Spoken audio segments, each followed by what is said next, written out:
شروع اللہ کا نام لے کر جو بڑا مہربان نہایت رحم والا ہے۔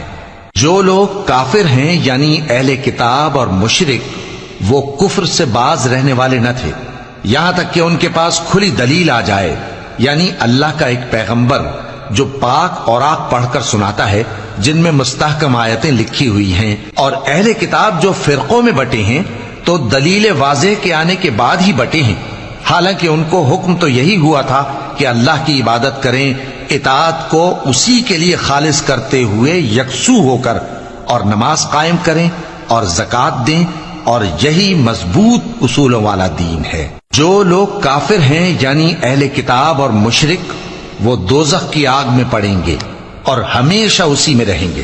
یہ لوگ سب مخلوق سے زیادہ برے ہیں۔ بے شک جو لوگ ایمان لائے اور نیک عمل کرتے رہے وہ تمام خلقت سے بہتر ہیں۔ ان کا صلہ ان کے پروردگار کے ہاں ہمیشہ رہنے کے باغ ہیں جن کے نیچے نہریں بہ رہی ہیں، ہمیشہ ہمیشہ ان میں رہیں گے۔ اللہ ان سے خوش اور وہ اس سے خوش۔ یہ صلہ اس کے لیے ہے جو اپنے پروردگار سے ڈرتا ہے۔